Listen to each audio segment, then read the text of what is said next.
Welcome back to Hell to Pay. This is Elle. Hey, I'm Sipo. And we're without Armour again this weekend. He is at a stag do, so we do hope that he surfaces at some point. Yeah, I saw him on social media just now, so he's alive. Speaking of miracles, today we are going to be talking about a figure who I've been following for 5 or 6 years, a Filipino preacher by the name of Apollo Quiboloy, who has got himself into all sorts of drama. So yeah, we might just jump straight in. So it's 4 a.m. on the 24th of August, 2024.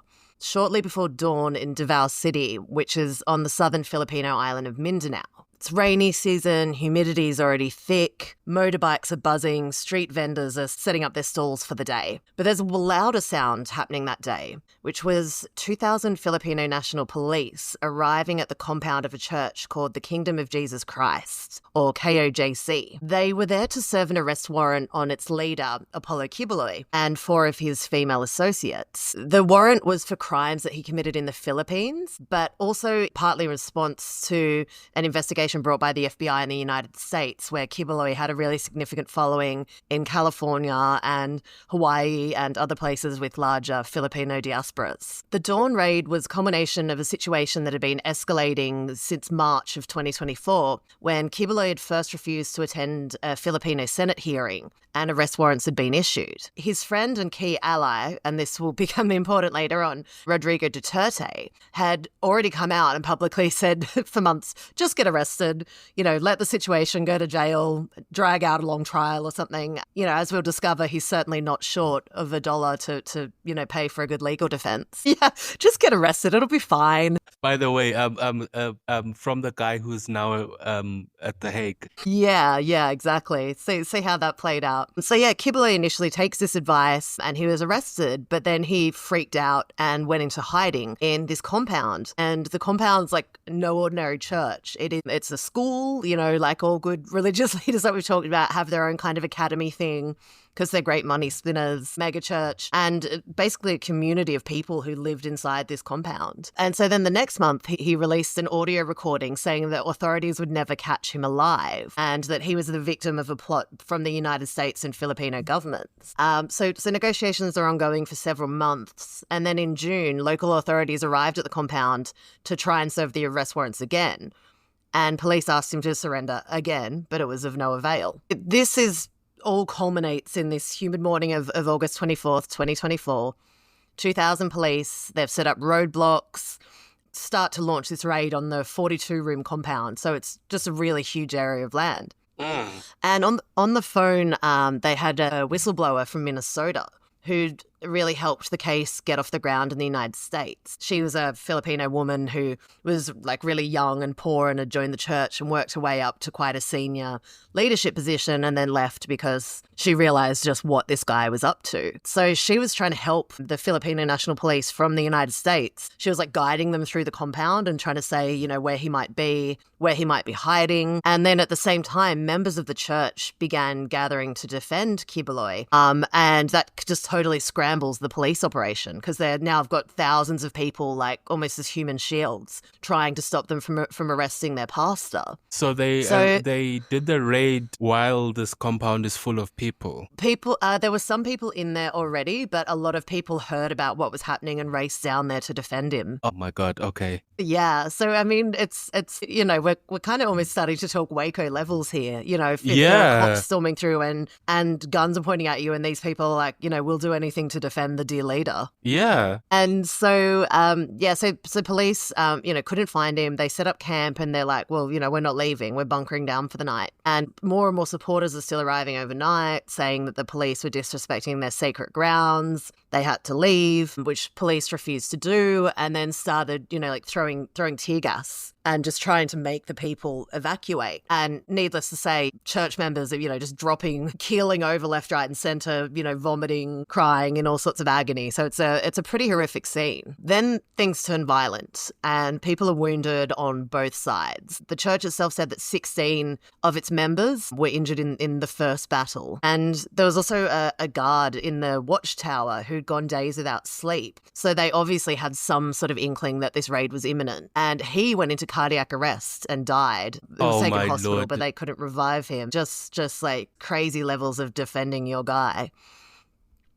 And so police go through the compounds 3 times and they still can't find Quiboloy. And 2,000 police officers can't find this one guy who they all know who he is, which is pretty crazy. But then it turns out that there's an underground cave system and they weren't able to penetrate that. And it seems probable that he was hiding in one of those underground rooms. So police are like in just full battle mode. Wave after wave of officers are arriving, relieving others from their duty. They're trying to do, a surge. And, so it's really it's a siege by now. Yeah. And then, 3 days in, police admitted they'd only been able to search half of the compound. Again, just remarkable. I mean, there's 2,000 of them, and they could only get through like 20 rooms in 3 days. So is this a full-on shooting battle? Or, if they're throwing tear gas in there, are they getting blinded by their own gas? Like, what? I didn't think about that, yeah. There were certainly scuffles. I don't think anyone had any bullet wounds, and I think that they were trying to certainly avoid, like, turning it into a bloodbath. But there was some sort of at least kind of like wrestling with the police going on, given the amount of people that were injured. And then, there were certainly a lot of people that got very, very ill from the tear gas and were hurt, like particularly some women and children who, they were just sending in ambulances and getting people out because people were collapsed left, right and centre. It was a pretty horrific scene.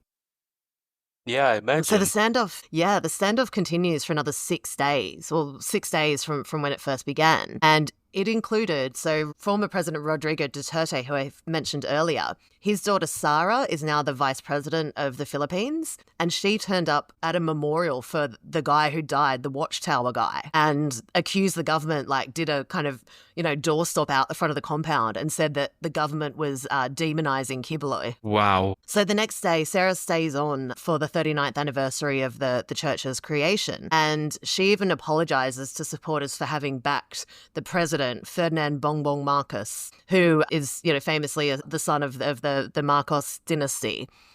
Yes. And so it's pretty crazy. And as you can kind of get the drift, there's politics in Philippines is pretty dynastic. And it's just kind of weird. So she's like feuding with her own president. Because in the Philippines, they elect the president and vice president separately. So you can form a ticket or essentially be like rivals. So initially, Sarah Duterte and Marcos Ferdinand backed each other. But then in February 2024, Apollo Quiboloy accused Ferdinand Marcos of plotting his assassination. And as we're going to see, the Duterte dynasty is so intertwined with Apollo Quiboloy that they seem to at least do what he says, but they are always, their loyalty is to the pastor more than, anyone else outside of their political family. By the way, I cannot imagine that creates normal politics to basically have different streams between between the president and the deputy, and those are completely separate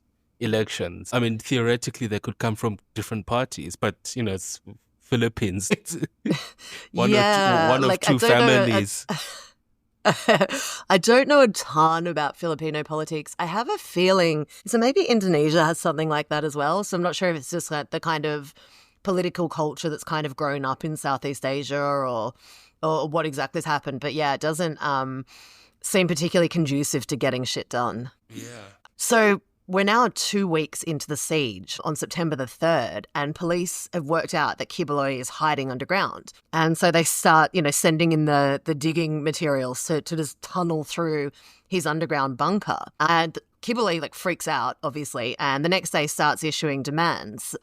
He said that he would reveal that Sarah Duterte, had come crawling to him for backing Marcos originally. Said he was just going to embarrass people and say all sorts of secrets if Apollo was turned over to the United States, which seemed to be his biggest issue. And I guess, no one particularly wants to go to the slammer in the US. But obviously, he'd lose a lot of his political patronage and networks and things like that he'd already set up in the country. Yeah, exactly. Yeah, so on September 8th, police announced on Facebook that Quiboloy and his 4 accomplices had voluntarily surrendered to the State Intelligence Service. And basically, they'd been issued a 24-hour ultimatum: if you don't come out, the cops are going in with all guns blazing. Like, it was very narrowly avoided there being a complete bloodbath. So Quiboloy and the 4 women are finally charged. They finally got their guy. So he's charged with a whole raft of things, but namely under child abuse legislation, exploitation and discrimination, and human trafficking charges, which meant that he would not be able to get out on bail. The next day, President Marcos goes on television and says,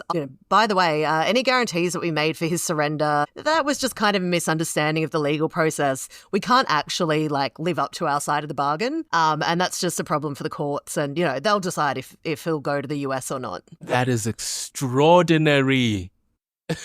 Yeah. Yeah, good luck taking anyone alive ever again. What the hell?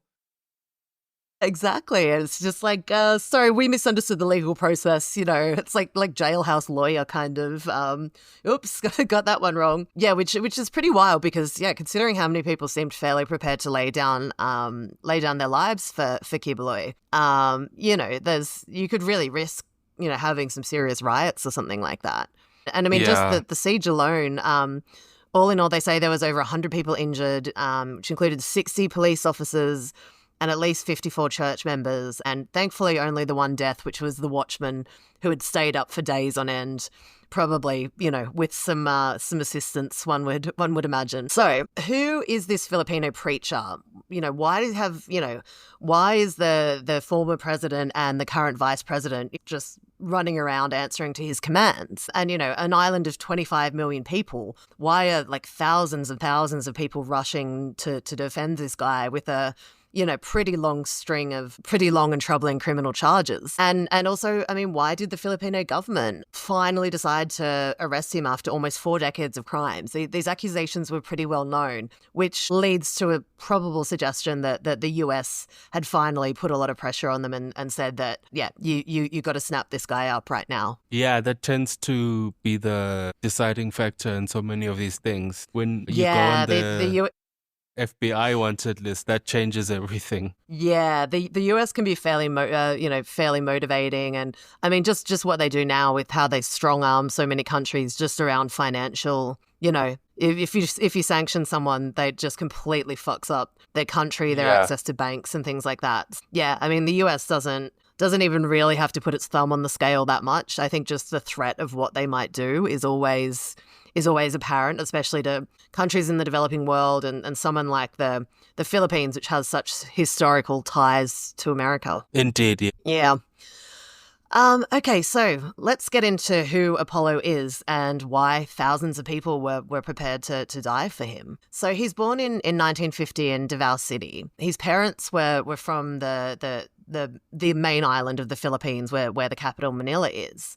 And they'd gone down to Mindanao Island in the ashes of World War II just looking for work because obviously, like most of Asia, that the Philippines was in pretty disparate state after the war. And like all good preachers, he has, the story of his birth being an auspicious occasion. So he said that when he was born, his mother saw God sitting on a cloud and he told her, "That's my son." And then young Apollo pops out and he says that suddenly night was turned into day. Great. It's better than the usual story of traumatic head injury that then creates the visions.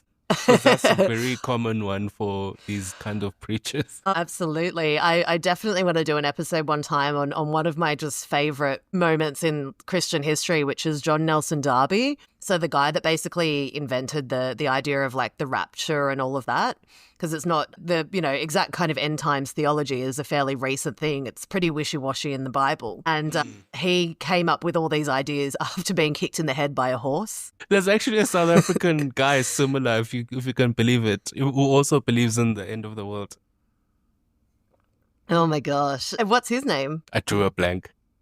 It's all good. I didn't mean to put you on the spot. Unlike most Filipinos, Apollo was born into a Pentecostal family. Most people traditionally in the Philippines have been Catholic. It's a very, very Catholic, pious country. But a bit like I've spoken about with Brazil and whatnot, it's really starting to Pentecostalize for most of the usual reasons. People want health and wealth. You know, some sexual abuse scandals in the Catholic Church probably turned some people away as well. And it's been really powerful in Filipino diaspora communities, which I've done some work on, like all these underground Filipino churches in the Gulf states in the Middle East. And it kind of becomes a way of practicing your culture as well as your faith when you're away. But they become really powerful networks. And because, you know, you can't really have Catholic churches kind of marching around these Islamic countries, Pentecostal churches become the way to do it, you know, just sort of underground, very ramshackle, very startup. Very, you know, the most charismatic guy in the community becomes the preacher, and it's a really big deal. Very decentralized. Exactly, and once again, a number. I mean, even in the United States, where obviously there aren't those restrictions on religion so much. But that decentralized nature have made, you know, Apollo a really big figure in the Filipino community in the United States. And so there'd always been Pentecostal churches in the Philippines thanks to this American influence, you know, when America invaded the country and you know, tried to steal it off Spain in was it 1898, I think it was? But the charismatic movement has just really, really ballooned over the last couple of decades. Again, thanks to, you know, what we talked about, the health and the wealth and just like the globalizing nature and just the, you know, sort of global trend of faith is going that way. Right. So we're at the point now where about a third of the population are Pentecostal or Catholic charismatic. So that's just like basically the Catholic Church's accommodation of Pentecostals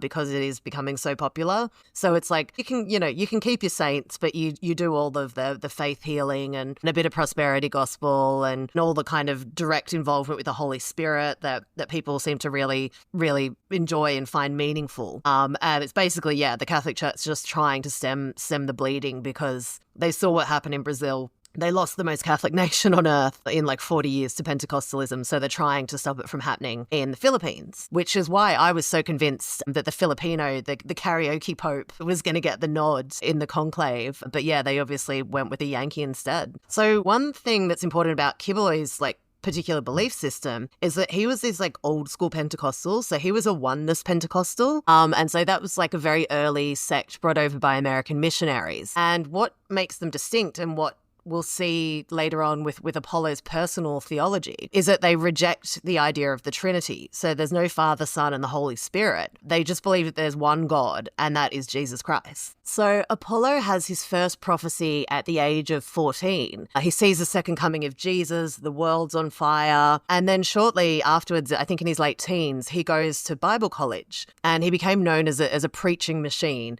He was very clearly a rising star with a lot of charisma and talent early on. And then a couple of years in, he was at a particular branch of, I think, of a Pentecostal Bible school. He wound up being excommunicated from the church because he backed an extremist preacher in a church schism. But he pretty quickly backed down and said, I'm sorry, and they welcomed him back within the fold. But 5 years later, he's once again investigated by the church hierarchy because he's starting to get a reputation for being pretty difficult and also for having some pretty extreme views. So by 1985, he's formed his own denomination, which he calls the Kingdom of Jesus Christ, the name above every name. And he only had 15 supporters when he first started it. But once again, that charisma really shone through. And so he started buying radio and TV broadcasts and got a lot more in with the kind of global vibe of charismatic Pentecostalism that I've mentioned before. So really kind of modernized it and wasn't as old school as he kind of his original theology, his church when he was growing up had been. So Quiboloy's theology revolves around what he calls the serpent seed, which is in effect the sin of disobedience. So it becomes a lot of casting out sin. I mean, I guess you probably grew up with a lot of like snakes are always a really big thing, obviously, for the biblical and historical allusions to them. But when you especially really preach this like casting out sin and things like that, it gets very personal.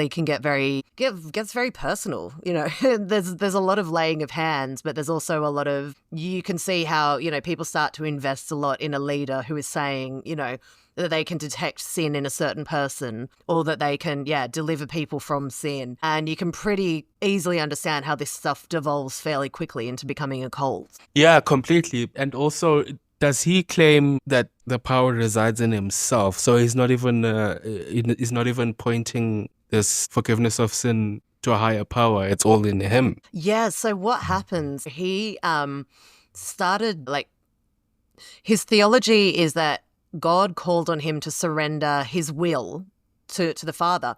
And when he fully surrendered his will to the Father, he effectively became a son of God. So one of his nicknames for himself is the appointed son of God. So he's not explicit, like there's a way that he carves it out, but he's more or less saying, hey, I'm the second coming of Jesus. Right. Okay. So yeah, full on cult vibes. Yeah, which is, I mean, it always winds up being, people come at these things from all different kind of directions, but it usually winds up being just like so much authority, and divine authority is stored in this leader. And, and then the money starts flowing in, as we'll see, women, whether they liked it or not.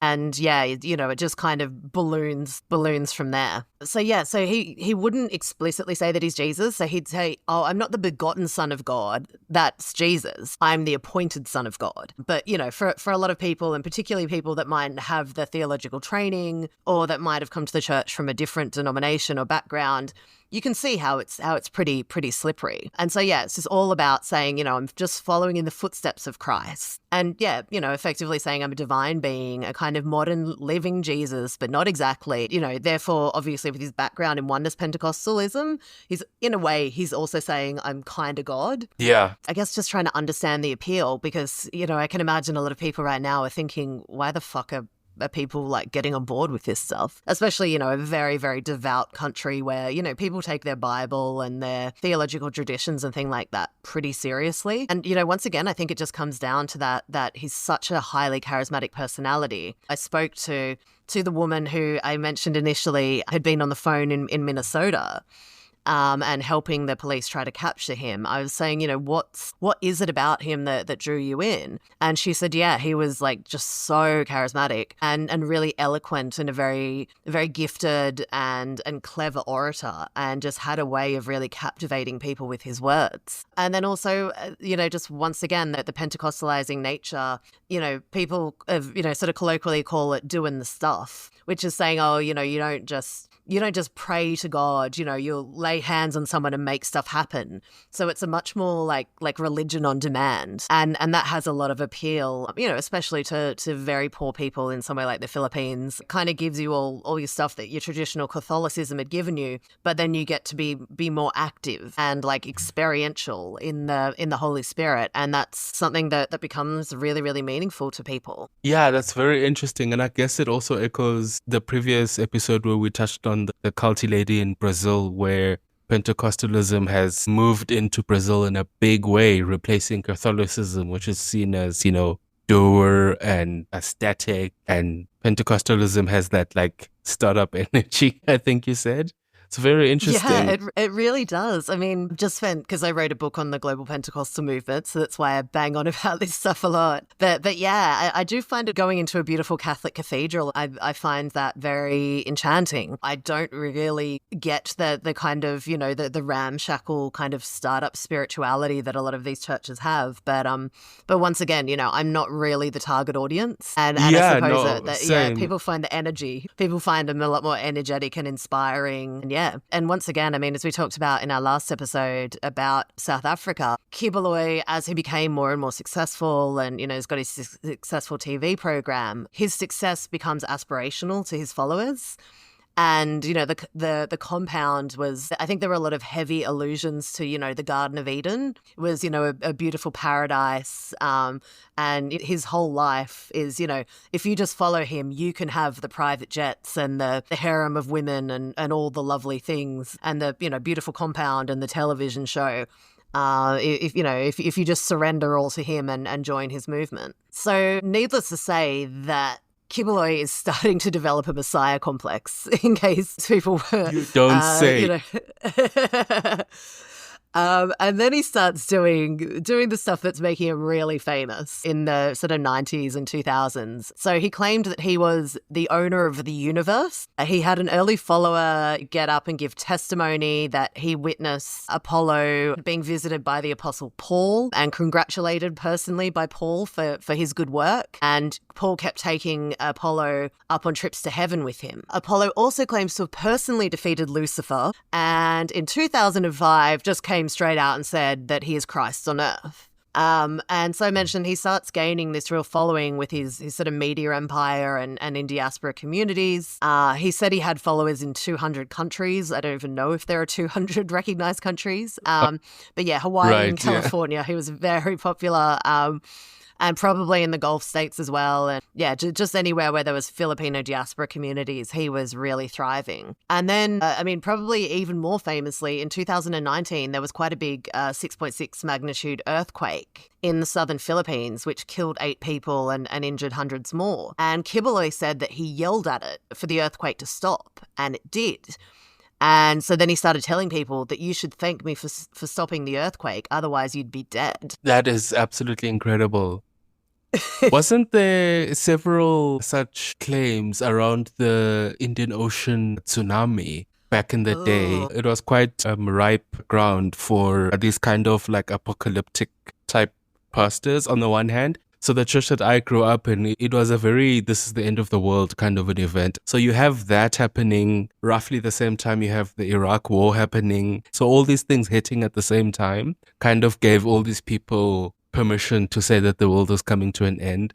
But also there were one or two figures who were like, no, I told it to stop. Like, I'm the one who actually halted the tsunami or whatever. Yeah, natural disasters are a really powerful thing for preachers, particularly rogue ones. And people always love saying, that they had some sort of hand in stopping it or whatever. Certainly never heard of anyone yelling at an earthquake before. But yeah, there is something particularly about earthquakes that I think really kind of bring out the medieval peasant in humans that we kind of, we're out in the field and we sort of start, the earth is shaking and we, drop to our knees kind of quivering and looking to the heavens, trying to work out what's happening, because there's still this, it's pretty terrifying and still kind of mystifying. Like, we got a handle on the weather it thing, is. but earthquakes are kind of next level. Yeah, I saw a video. There was an earthquake in Malaysia a few days ago, and I saw some CCTV footage of it. So it was facing sort of outside this house or compound, and so you had the gate and the walls, and so you had like the rift seemed to cut through the gate. So the one side of the gate is moving the one way and the other side is moving the other way. And it is so otherworldly and so inexplicable to human senses that, it is so obviously the act of a god. The human mind cannot begin to comprehend what the hell's going on. And also the sense that nowhere is safe, right? Where do you run to when it's an earthquake? Absolutely, yeah. And so often in end times prophecy, earthquakes are like often the beginning. It's like sometimes you get fires or floods, but earthquakes is something that people invoke a lot because I feel like something kind of uniquely terrifying about them. Yeah. So the same time that Quiboloy is beginning to make a name for himself, there's also another figure who's beginning to make a name for himself in Davao City as well. And that's the figure of future President Rodrigo Duterte. He kind of had a real man of the people shtick, but he actually came from an influential regional political family. And he was actually working his way up in the province as a city prosecutor. And a year after Apollo had started his church, Duterte became vice mayor of Davao City after the People Power Revolution had toppled Ferdinand Marcos Sr. And then he was actually elected to be mayor outright in 1988. So as I mentioned, he had a really brash style. He was very popular. He was, sort of one of the OG populists in the global wave that we're seeing now, and became really infamous for his war on drugs, which saw just a tremendous amount of extrajudicial killings. Duterte later on said that he had no qualms about slaughtering 3 million drug addicts in the country, and complained when people said that he was a cousin of Hitler. Yeah, and as I said earlier, he's he's before the Hague right now. Absolutely. And it's for precisely this campaign that he launched. And the thing that gets to me when I look at him, because the thing about Duterte is he had this extra large quality to him, including in the proclamations that he would make. He's very someone he reminds me a lot of is Bolsonaro. The sort of like bigger than life quality, ridiculous and incredibly dangerous at the same time. So Duterte says things and he did things that a lot of politicians around the world want to do, including like, turning drug addicts into this demonized other in society, especially societies with a lot of crime, and that can be attacked. And so now it's helpful to be able to point out that, hey, look, is this your guy really? This guy who did all this murder? Just because, South Africa is very easy to demonize drug addicts, and a lot of people do. Yeah, and I think it's also, often really seen as like a moral weakness as well. It's not just like crime. It's like exactly. You're morally weak and therefore, you're like ultra bad or something. So, exactly, after he calls himself Hitler, he was then, criticized for it, and he apologized. Wasn't apologizing for the death squad killings. He made very clear, but for saying that he was Hitler. And, as if to prove this, he said, oh, look, I don't buy arms from anyone except Israel. And, the Israelis are great. They'll give you the weapons. Unlike the Americans, the Americans put a bug in everything that you buy. The Israelis just straight business. They're not listening in on your conversations. And so, rock and roll. I can't possibly be anti-Semitic. Incredible. I think I've mentioned this before, but it's still my favorite ever kind of first Trump administration. Might have even been before he was elected the first time. And he went to AIPAC, which is that very influential Zionist pro-Israeli group. He got up and he said, I do deals just like you people. Yes, I remember that. Anyone else in the world would have had their political career just ended for like outright anti-Semitic, like doing old anti-Semitic tropes. But he people just started applauding. They're like, we love deals. By the way, you've had these 49 Afrikaners who've been taken on a charter plane as refugees to the United States, and they refused to speak to anybody in South Africa. And number one, they were processed in South Africa, and it was so quick that before anyone could find out who they were already on the plane and gone, right? So we didn't really hear from them this side. When they land that side, they cannot stop yapping. And one of these guys, they found his Twitter account, and he's of course like a complete nut, including a complete conspiracy theorist. I mean, he would have been fully QAnon if he was in the United States. And I'm sure that now he's there, he's going to be full QAnon guy. But one of the things he would do was post over and over these incredibly anti-Semitic screeds, and he was going off. And somebody found all his tweets before he managed to delete them. And then when he was confronted, I think was it BBC that confronted him, he said, oh, I can't possibly be anti-Semitic. I love Israel. So that's a thing now that you get to say. Yeah, and there were tweets from like 2023, and it literally like the most like tropey anti-Semitic, like the Jews are the root of all the problems or something. Yeah, 1930s anti-Semitism. Oh, and also he said that he blamed his morphine medication for the things he said. Yeah, some people like makes you constipated, others it just turns you into an anti-Semite. So back to our friends in the Philippines. So Duterte had, a lot of issues with the United States, and historically, I don't think that's terribly unreasonable that people aren't wild fans of their former colonizer. But he also had a lot of issues with the Catholic Church. And, normally in the Philippines, traditionally you had to be very, very, very piously Catholic, really bend the knee to the Catholic Church. And Duterte never was. It was still, the church was still a very, very major figure when he was on his way up. Even though Davao City is 25% Muslim, but the Catholic Church is really, the dominant religious body there. And his main issue with the Catholic Church, which again is probably not entirely unreasonable, is that he said he was sexually abused as a child by an American priest. And that priest was very notorious for his crimes in the Philippines. And he was later convicted of really heinous sex crimes against children in the country. That is actually quite hectic. Yeah, and I have full sympathy with, if anyone wouldn't be a fan of the church after that experience. Yeah, exactly, yeah. Yeah, but I mean, he also wasn't wild about Catholic clergy when they spoke out against his indiscriminate extrajudicial killings. And I mean, I also think he just wasn't a really spiritual guy.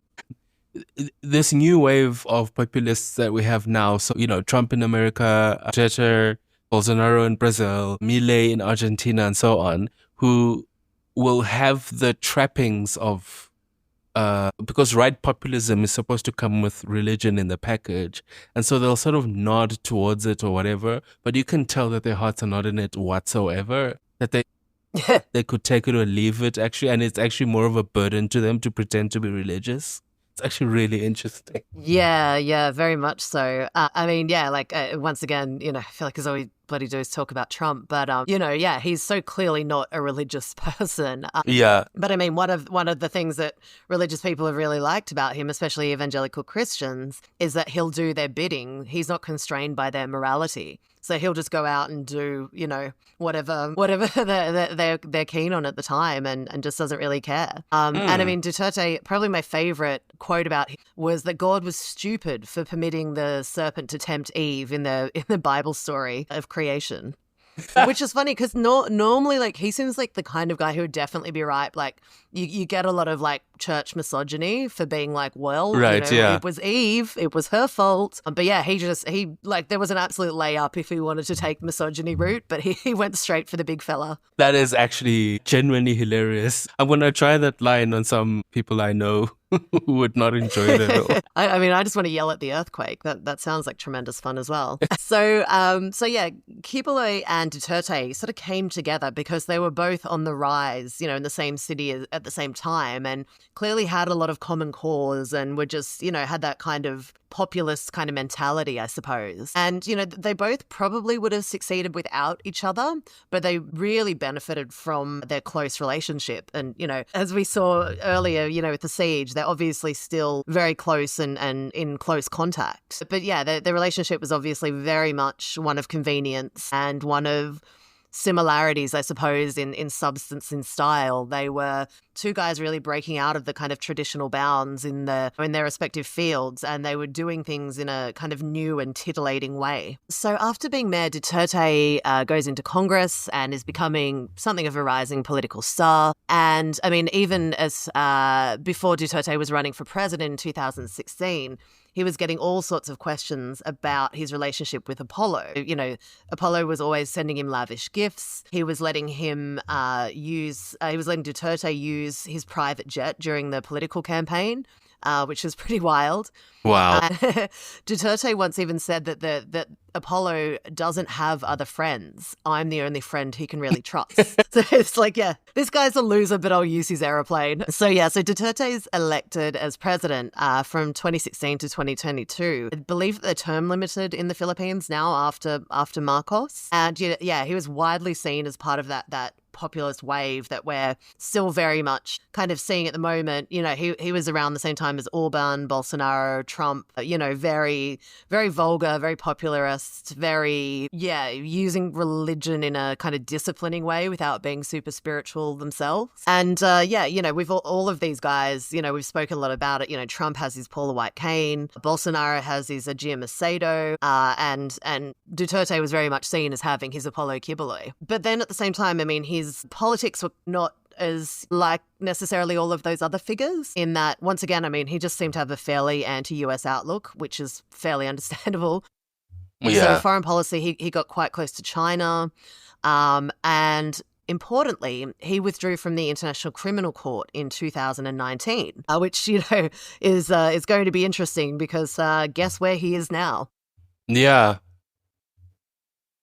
He had a real way with words. So he once called in separate speeches, he called both Pope Francis and President Obama sons of whores. I remember this. Yeah. And he used that word all the time. It was his favorite thing. And yeah, and then, what he became most infamous for was replicating his war on drugs and drug addicts and tough on crime. So just slaughtering thousands more in extrajudicial killings and, always saying that, all of his problems were caused by the judiciary and journalists. So like all the other populists, it's never their fault. It's always the evil establishment and the evil journalists who are causing him all the harm. And people point to Trump as an exporter of right-wing populism, and which he is, by the way. There's a lot of people trying to copy him, and then it doesn't always work, but he certainly, this style of populism has certainly been exported around the world. So Latin America, for example, Bolsonaro being and Milei being examples where it kind of works. But it's interesting how war on drugs and the Obama era of politics also got exported around the world. But Obama doesn't get blamed for that as much. He doesn't, in the way that people speak of Trumpism going around the world. There's a certain argument to be made about how, starting with the Bush years and the war on terror being an export of a certain kind of foreign policy and then also domestic policy. I remember at the time when Duterte was sort of at the peak of his powers, and we would sometimes report on him through syndication, because he was just so absurd. And it was the first time I thought to myself, it's interesting how when we think of people exporting Obama, people sort of think of that sort of like that kind of progressive guy. But no, not really. It was also the turning on your own population and treating them as a hostile entity to be contained.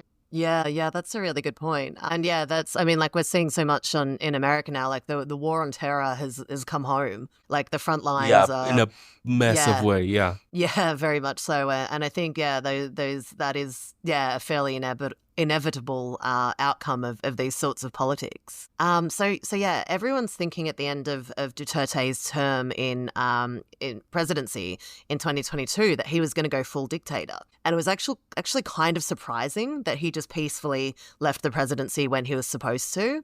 He was actually threatening to run for vice presidency in 2022, which is the loophole that you can, I think, serve as vice, and then I think you can't serve consecutive terms. So he was almost a bit like Trump is kind of threatening to do now, but not entirely. But he just so a little bit stepped like away. Putin and Medvedev, Yeah. Although that was president, prime minister. Yeah, but similar, just in the way that the political systems work. Yeah, that's the best analogy. And then he steps away, which was something of a shock. And that's when his daughter Sarah runs for vice president in that election and wins. And then she's very clearly the inheritor of the dynasty. She's sort of seen as extension of her father, and she naturally inherited the relationship with Apollo Quiboloy. And and also in his retirement, Rodrigo Duterte was always out defending Apollo Quiboloy. They used to kind of hold combined mass rallies and protests, and were just constantly always just doing the full victimhood ideology of just I'm so persecuted. So separation of church and state is just not a thing in the Philippines. Like Well, not even. This is his post-presidency, so he's, he would just say he's a private citizen. Oh, right, got you, yeah. Yeah. But still, it was, fairly, like, there was no doubting that they had very interlinked fortunes, really saw each other, as very key allies. And, really, obviously they wanted sort of national power, but I think from where, the island where they were has its own particular politics, and they both had fairly steady dynasties on the make there, and they really wanted to keep themselves, prominent and to, still be influential figures. And so it's a year after Duterte steps down from the presidency in 2023 that the International Criminal Court resumed investigations into him. So they'd been starting and stopping for years. And that is why Duterte had pulled the country out of the International Criminal Court in 2019. And obviously the crimes that they were looking into was the whole drug war on drug addicts, all of that, from both time as he's mayor of Davao and when he was president of the country. You would know better. The ICC kind of infamously used to only ever prosecute Africans. They've switched a little to Serbs. They've sort of dabbled in Serbs occasionally lately, and now they're trying to get a few sort of diversify their interests and kind of branch out to some other countries to get some different kind of guys in the dock. Yeah, incredible to go for the Southeast Asian when we've been pointing the finger very much back into the imperial core in terms of the whole. Yeah. And so in South Africa, that African Criminal Court joke was flying at some stage, but it seems like, and it was very much a Jacob Zuma thing, and not for his own sake, but as a way of, I'm sorry, this is a complete tangent now, but as a way of managing Africa's internal politics. So to kind of remove the obligation that South Africa would have in terms of ICC as it tries to sort of play its role in places like Libya, Kenya, and so on. But it seems like the whole thing has been dropped since Ramaphosa has come into power. So we'll see though, but as long as the ICC is this naked tool of Western imperialism, I think that the idea will always linger. Yeah, I mean, it makes total sense, and I mean, just what we're seeing, at the moment when there is a genocide happening in the world that we see on our television every day, just renders stuff like the ICC just utterly meaningless. Yeah. It actually also kind of reminds me, there was a great joke. I was in Guatemala shortly after January 6th, the riot when people tried to storm the Capitol and to stop Trump from being voted out. And someone told me the joke that was going around Central America at the time was why did the January 6th insurrection fail? Because there was no CIA field office. Excellent. Yeah, the Central Americans haven't had a lot to laugh about, so I was happy for them. So what all this is going on, President Marcos said that the country would still not recognize the ICC, and which was kind of interesting because there had been, some suggestions maybe that Marcos, wanted him gone. Obviously, it's a dynastic rival. But yeah, they were still refusing to cooperate with the ICC, who really, really wanted Duterte, obviously. So while all this is happening to Duterte is right when, in the middle of all this, Apollo Quiboloy goes into hiding under the threat of all the arrest warrants. And that was actually when Duterte then became the official administrator of Apollo Quiboloy's church, and particularly the burgeoning property portfolio that like all good preachers has, likes doing deals. Yeah. Likes a nice house and all of that. So Rodrigo Duterte kind of almost held his fate. That's, I suppose, a level of trust and cooperation between the two men. And Duterte began, just his full, the persecution tour.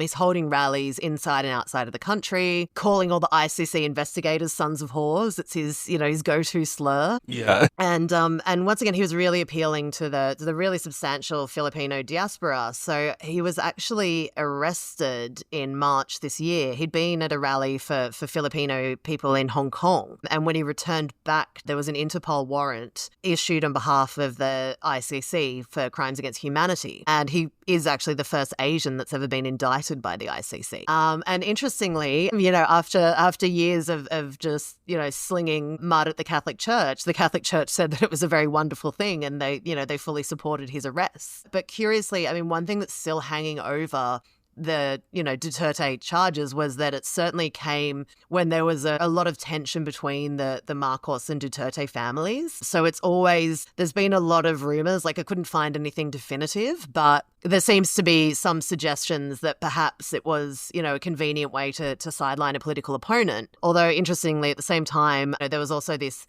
US pressure from investigations by the FBI. As we sort of discussed earlier, when the US starts barking, you have to sort of jump to their commands, because otherwise your whole system's banking, your whole country's banking system can get turned off overnight. You can cause yourself all sorts of problems. So if the US are asking, a country like the Philippines to do something, they're also probably going to have to do it. And so, within a couple of months, in May this year, Duterte was imprisoned in The Hague in the Netherlands. Although, interestingly, just a week or two ago, he actually ran for and was elected as mayor of Davao City, once again, in a landslide. So he still retains a huge amount of local popularity. Is serving as mayor from prison in the Netherlands.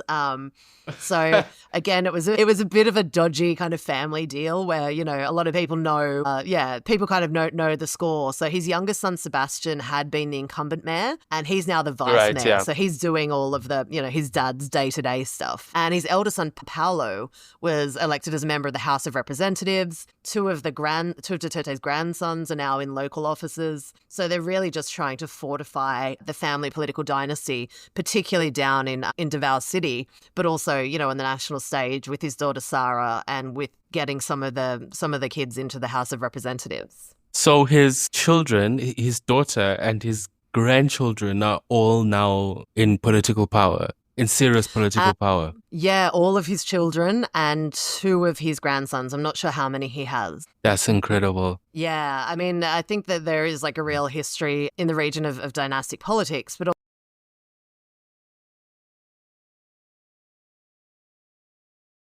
you have, you know, this family name and family money and family resources, a lot of which were provided by Apollo Quiboloy.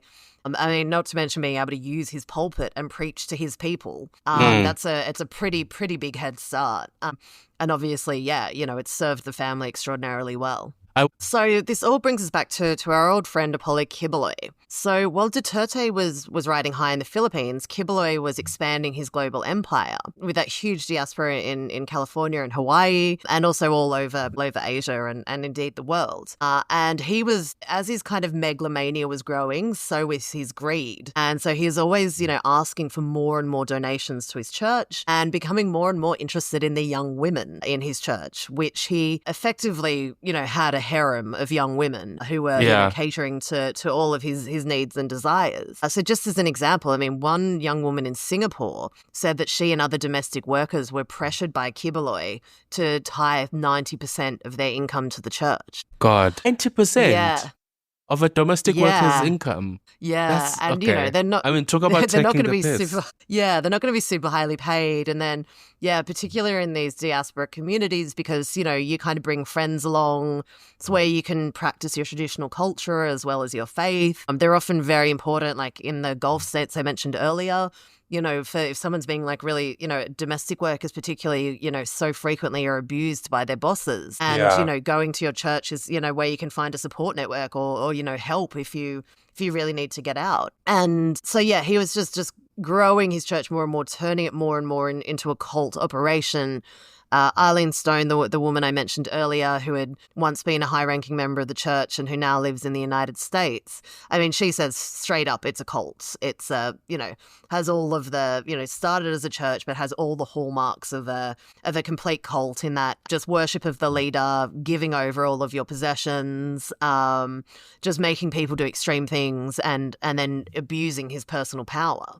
So in 2018, his private jet was boarded by US FBI agents in Hawaii. And in there, among other things, they found $350,000 US in neatly folded $100 bills stuffed inside socks in suitcases and like a whole lot of military rifles that, they should not have had access to. And so this all happens, and a female church member who was on board said that all of this stuff was hers. Like she was happy to take the downfall. And, you know, people have found videos since that she'd made video years earlier saying that Apollo Quiboloy was anointed by the Almighty Father to preach the gospel to the whole world. Like she was fully signed up and was happy to go to jail for him. You know, that's really the kind of cult figure that he had turned into. Sure.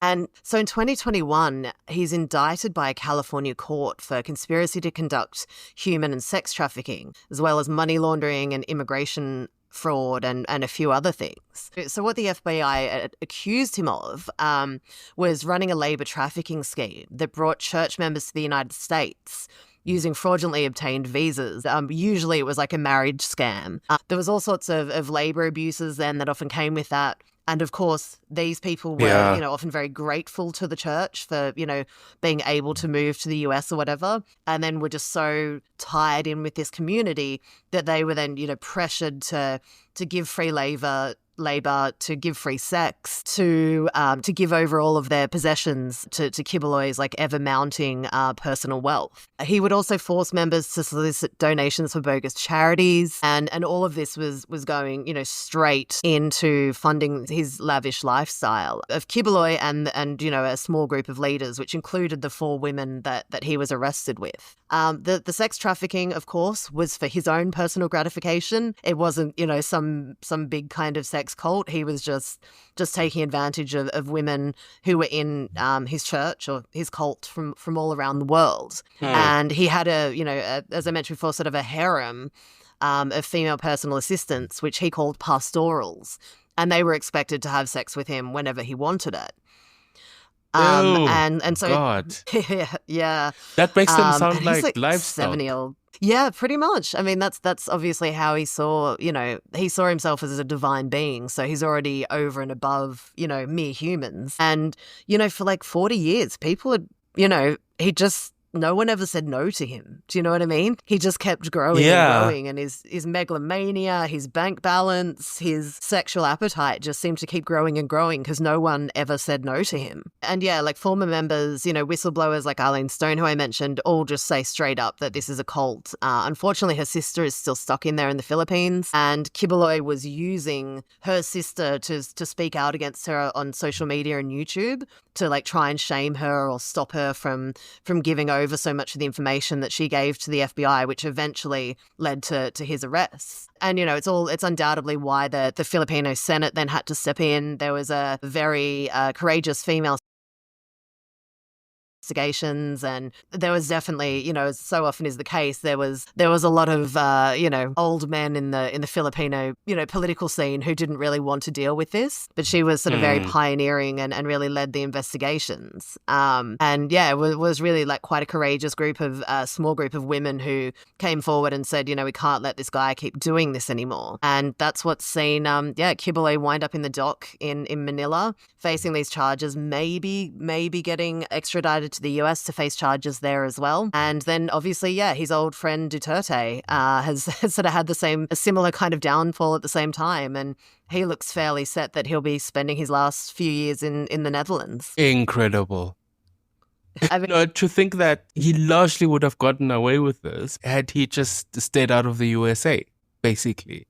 That it was his meddling with the diaspora that got him into trouble. It's just crazy to try and pull that kind of a scam at all. Yeah, I mean, they clearly probably had some sort of inside running or someone, you know, that was helping them do this, because it did seem it was on a pretty massive scale, is my understanding. So, I mean, maybe his time was just up, but yeah, like you said, I mean, how much, you know, were people just happy to let this keep on going? You know, potentially it was just due to his sheer amount of political power. I mean, you don't want to arrest the president's best mate, and who is, you know, himself an, you know, influential pastor. But yeah, like it certainly does seem that expanding his operations too far was eventually what brought him down. Yeah, I mean, I don't know how Filipino law enforcement works. Although I honestly, just from hearing a little bit about how their politics is set up, I can't imagine that they're empowered to be independent, so to speak.